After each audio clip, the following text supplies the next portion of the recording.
Hi, I'm Joe LaGilia, and on this episode of Not Your Average Joe, we're speaking with local author Kendra Esbrook. Hi, everyone, and welcome to another episode of Not Your Average Joe, powered by Mortgage Message. My name is Joe LaGilia, and today I'm joined with local author Kendra Esbrook. Kendra, welcome to the show. Thank you, Joe. I'm so excited to have you here, and there's so many reasons we're going to talk about why this time of year your mission is so important. But I want to kick off the interview by asking you to introduce yourself to everyone, who you are, where you're from, and talk a little bit about your mission. Okay. I'm Kendra Esbrook. I'm a local mom of 3, wife of 1. And I am a self-published author of 2 children's books with the 3rd on the way. So exciting. So I want to talk about the first book that we have here, A Bag for Santa. Mm-hmm. And please feel free to bring it up for our audience. Talk about, if you can, kind of the inspiration of where this started and just the journey of what it's been after writing this book. So the story is actually kind of funny. My husband and I were watching Shark Tank, and they had the Mensch on the Bench, which I don't know if you know about this. It's like a Jewish Elf on the Shelf, essentially. I saw that episode, absolutely. And they picked it up like that. And I was like, oh, come on. I could write a better story than that. And he goes, then do it. So I did not go to school for like literature. I had children of my own. I've read probably every child's book there is out there. And I got out of bed and I started writing. And when I looked down, I had almost a complete book. So I was like, oh, well, that was a lot easier than I thought it was going to be.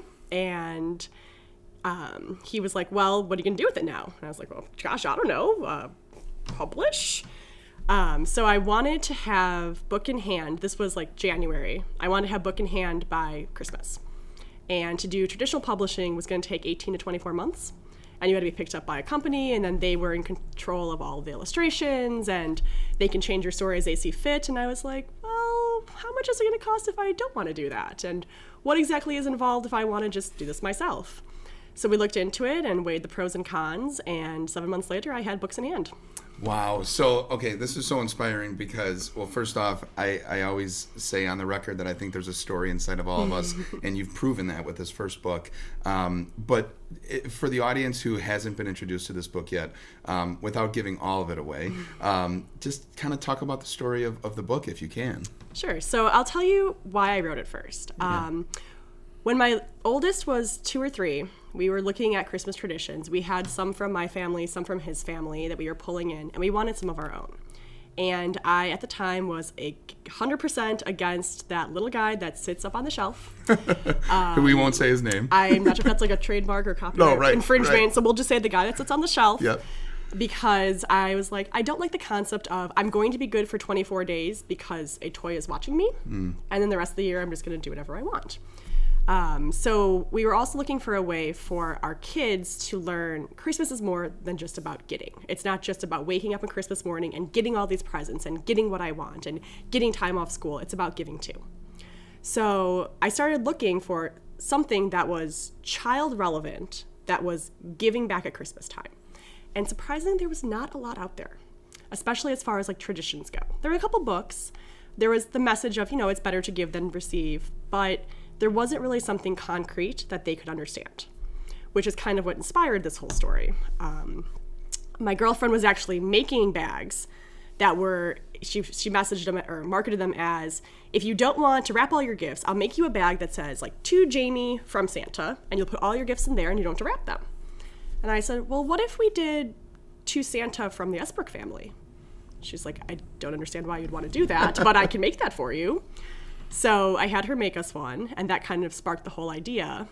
The kids asked, why do we have this bag for Santa?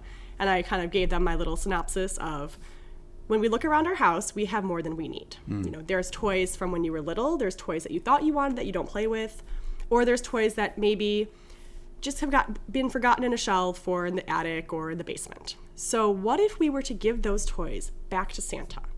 And then on Christmas, he could pick them up on Christmas Eve, take them back to his workshop, and the elves could fix them up, make them look brand new, and give them to other kids next year. Because how much easier would it be for those elves to just put on a new coat of paint on a train instead of making a brand new train? Or to sew up a little stitch in a bear instead of making a brand new bear? And the light in their eyes when I said that was incredible. Just that oh moment of, we could help Santa. Like, we can be helpers for Santa. And that's kind of what inspired the whole story. And that's what the story is about. Well, that is just so remarkable. I know my audience right now is chomping at the bit to figure out how to be a part of this, because I think what I love about it is, and I'm sure you've heard this, it's so simple, but it's so impactful that adults and kids can get excited about it. And I would imagine from your kids' experience and the experiences that you've heard, what's been some of the feedback that you've gotten from other families? Nothing but positive. It's been there. I've had messages in July with people messaging me saying kids are asking if Santa comes mid-year. They found something, they didn't want to put it in the garage sale, they want to give it to Santa. And that's cool to see. Like, even year round, they're thinking about the book. I have one family that will message me and they're like, reading a bag for Santa again, March 23rd, like, because the kids love the story. They love the message that I can help someone else, that what I have and don't need is going to make someone else's Christmas be that special. So you're contributing. What I love about this is you're contributing not only to what we're all trying to do as parents, which is, hey, let's have our kids read books and enjoy reading and be a part of that, but you're also obviously subscribing them to that give back mentality. So let's play this out. We've got the book, we've got the bag for Santa, we fill it. Where how do we get these to Santa? So Santa comes on Christmas Eve, and he will empty the bag of toys into his sleigh and then leave the bag for you to fill again next year. And then he takes them back to the North Pole. If you are anxious and cannot wait until Christmas Eve or would like to donate toys other times of the year, there is a great organization called Operation Christmas Bolingbrook and Rich Indeed here in Plainfield that both accept gently used toys year-round. Love it. And shout out to our friend Joette Doyle from Rich Indeed. Absolutely. So I'm super excited because, obviously this is the Christmas season. This book, I can imagine it's going to start, just running off the shelf when people hear this interview. I'm excited to get my copy for my kids. But I am really also excited to talk about the second book that you've written. So can we talk about, so first off, you are someone that no background, had an idea, husband said, go ahead and do it. And now we're on to the second book that has had huge success. And I'm going to give you my personal anecdote about it, but I'd like for you to share with the audience about The Gift of Time. Sure. So The Gift of Time. So when I wrote this one and had the idea, I was like, oh, okay, I'm going to write one for every single season. They're all going to have a bag, and they're all going to, I don't know, in my head it was going to work out. Truth of the matter is the bags are a pain. No retailers want it because it's hard to shelf. You have to have a whole box thing. It takes up too much floor space. And creating the bag itself was a lot of hoops to jump through. So I was like, okay, well, what if we ditch the bag and continue to go with every holiday we'll try to make a book. So in between A Bag for Santa and The Gift of Time, we had my daughter, who is not featured in A Bag for Santa because she wasn't born yet. So I was like, okay, well, we need to give her her own book, which is how The Gift of Time stars our little girl, Maddie, here. It was inspired because we go to numerous birthday parties throughout the year. Each of my 3 kids has a birthday. And we have a wonderful community of friends and family that want to gift them things because that's what you do on birthdays. And it got to the point where I was like, we don't need any more stuff. Our house looks like Toys R Us that it closed down and just opened up shop at our house. We have everything we need and more. So we started doing more experience gifts.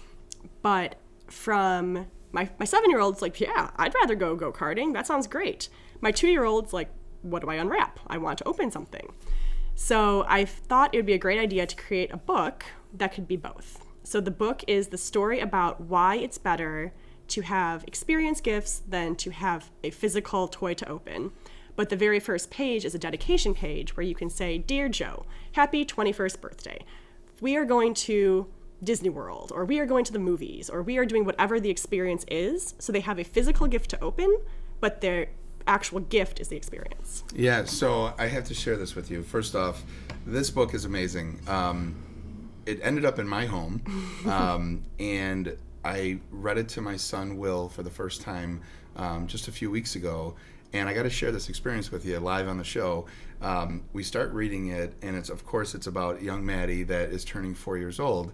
And today, the day of us recording this interview right now, today is my son's 4-year-old birthday. Oh my goodness. And while we're reading this, and in the story it talks about being 3 weeks before the birthday, we literally started reading this 3 weeks before his 4th birthday. And as I'm reading this, he turns to me and he goes, "Daddy, is this book about me?" Yep, it sure is, Will. Because it was an amazing moment with my son. But as I'm reading it to him and going through the story, I'm being inspired by what the message is about how, clearly the gift of time is so much greater than anything else. And it's just such a powerful book for the message of what you shared that I think many, many parents who are watching this right now can resonate with, that our houses have enough, and those experiences is what really, gets remembered. So such a beautiful inspiration. And I guess for me, I felt as though you wrote it for us, so thank you. But I'm excited for everyone else to get to enjoy it. Now, is it too daring to say, is there a third book in the bullpen? There is. It is almost fully written, but we need to recoup a little bit of cost from this one before we can fund it. Absolutely. So it's going to be a Valentine book. Same message. We don't need stuff. We're just going to spread love. I love it. So, I have to ask you, because I think it's just such a courageous thing to do, to take this leap and to go in this direction. There's so many reasons why you could have said, no, I'm not going to take this journey and go for it. And you've changed the lives of many with your words. What would you say to someone out there that's watching right now that has a comparable inspiration and hasn't yet take the pen to paper like you did? I would say go for it. I mean, even if I were to sell one book to you and Will got that message of, "Oh, Daddy, is this about me?" that impacts that one person's life. Beautiful. And I think that, if no one ever bought these books, I at least would have them and I could hand them to my kids and they could read them to their kids and they could be passed down that way. And the fact that other people are inspired by these books and wanting these books is just awesome. I mean, for the first 2 years I had Santa, I think I cried every time I read it out loud. Yeah. Well, I can imagine that there is going to be a long list of children's books that are going to be coming from Kendra Esbrook. And we're excited to see that, and I encourage you to keep going. Kendra, I know people right now are saying, okay, how do we get these books? What's the best way for them to try to order them? You can get them direct from my website, which is abagforsanta.com. Awesome. So great. You've been a hero to many. You were a hero to me reading that book for the first time, and now consequently have read it every single night because that's the book he loves the most. So thank you for that. But being a real community hero, in closing for the interview, I asked you the question, who is your everyday hero? That's a hard one. Honestly, the moms. Every mom out there that is in their house thinking my work doesn't matter, thinking I have another load of dishes to do, I have another load of laundry to complete. We're the ones out there that are making the difference. And I was driving the other day and I stopped and I was like, what is all this for? Like, why are we here? What are we doing? It was on the way back from another swim lesson or another karate meet or whatever it was.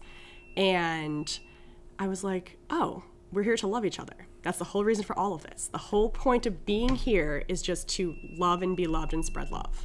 And I think anyone out there that's doing that as their main goal every day is my hero. Kendra, that was a beautiful response, and thank you for being a real community hero to so many. Thank you for having me. And thank you to our audience for tuning in to another episode of Not Your Average Joe, powered by Mortgage Message. We'll see you next week, everyone. Take care.